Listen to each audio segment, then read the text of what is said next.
Hello friends, कैसे हैं आप सब। या देवी सर्वभूतेषु विद्यारूपेण संस्थिता नमस्तस्यै नमस्तस्यै नमस्तस्यै नमो नमः।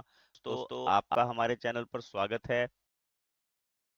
Class 10th science, how do organisms reproduce, यानी कि जीव जनन कैसे करते हैं। जीव जनन कैसे करते हैं, इस लेसन का ये अभ्यास है। और अभ्यास का पहला प्रश्न है, अलैंगिक जनन मुक्तन द्वारा होता है। तो आपने क्या ध्यान रखना, लैंगिक जनन होता है वो विखंडन, बहुखंडन, फलन, पुनरुद्भवन, बीजाणु निर्माण और कायिक प्रवर्धन द्वारा होता है। ठीक है, अब हमने ये बताना है कि मुकुलन द्वारा इसमें किसमें होता है। देखिए, अमीबा में तो होता है खंडन द्वारा, आपने अनुभागों के प्रश्न में भी पढ़ा था। प्लेज्मोडियम में होता है बहुखंडन द्वारा, और लेशमानिया बहुखंडन और द्विखंडन दोनों विधि द्वारा जनन कर सकता है। और ईस्ट जो है द्वारा जनन करता है। इसका मतलब आंसर बी इसका। अगला देखिए, निम्न में से कौन सा मानव में मादा जनन तंत्र का भाग नहीं है। अंडाशय होता है, गर्भाशय होता है, शुक्रवाहिका। शुक्रवाहिका क्या होती है, जो शुक्राणुओं लेकर जाती है, जिसमें शुक्राणु होते हैं। अब शुक्राणु तो महिलाओं में नहीं होते। उन्होंने पूछा मादा जनन तंत्र का भाग नहीं है, वाहिका मादा जनन तंत्र का भाग नहीं है, ये पुरुष जनन तंत्र का भाग है। ठीक है, नेक्स्ट देखिए, पराग कोश में होते हैं बाह्य दल, अंडाशय, अंडप या परागकण। ये अंडप शब्द है, तो पराग कोश में क्या होते हैं, परागकण। बिल्कुल सिंपल सा और बहुत आसान सा प्रश्न है। अगला प्रश्न देखिए, अलैंगिक जनन की अपेक्षा लैंगिक जनन के क्या लाभ हैं। दोस्तों, लैंगिक जनन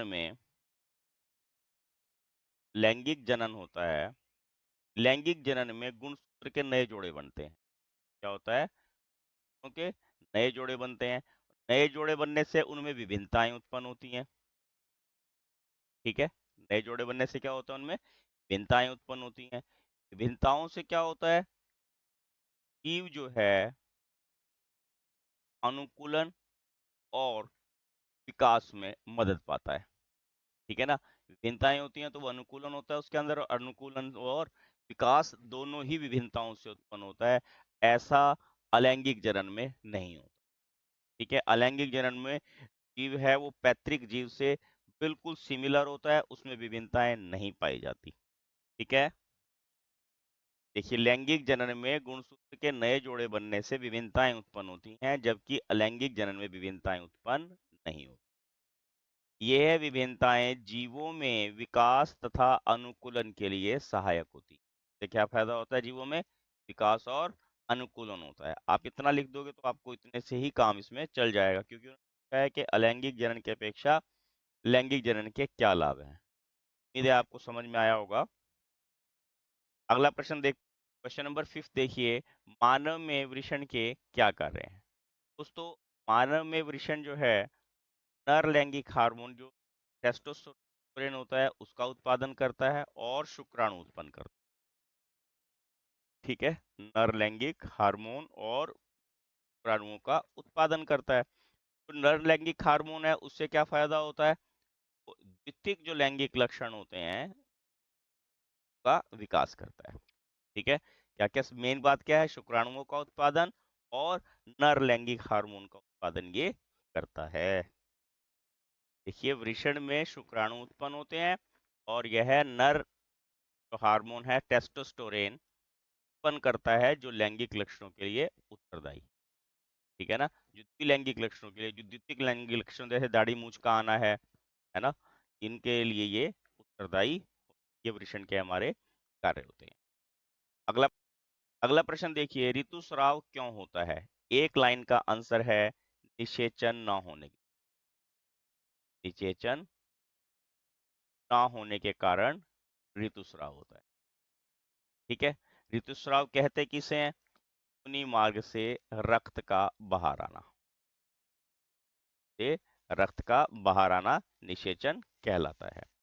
निषेचन ना होने की दशा में क्या होता है कि वैसे योनि में हर माह एक अंड कोशिका विमुक्त होती है। ठीक है, क्या होता है? एक अंड कोशिका आती है।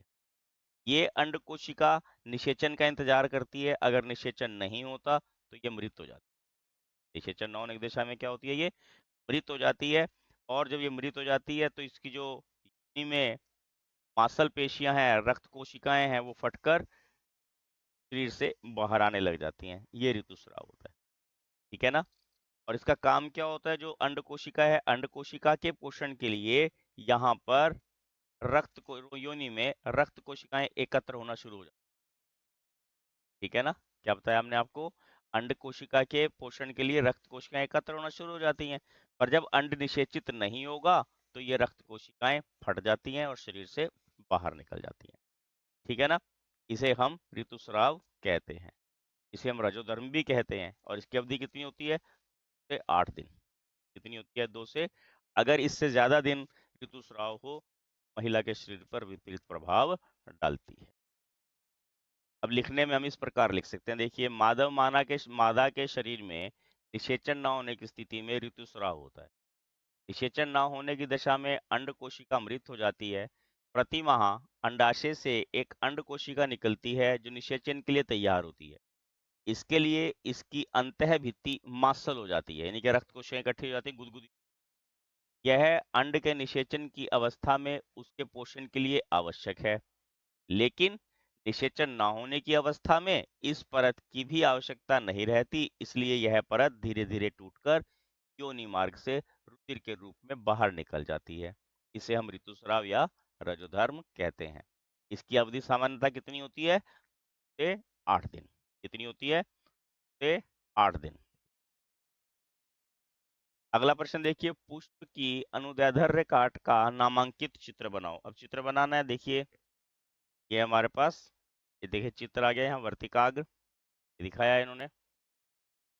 ठीक, वर्तिका और अंडाशय, ये आपको ध्यान आ जाएंगे। स्त्री केसर के भाग हैं ये। ठीक है, यहाँ लिखा भी है। और ये पुंकेसर के भाग हो गए, परागकोश, तंतु। ठीक है, ये हो गया हमारे पास दल, जो पंखुड़ियां होती हैं, ये बाह्य दल है। ठीक है, ये हमारे पास इस प्रकार का अनुदैर्ध्य काट का चित्र आ जाएगा। ठीक है दोस्तों, अगली वीडियो हम 8 से अगले प्रश्न हल करेंगे। Please like, share and subscribe my channel. Thank you, have a nice day.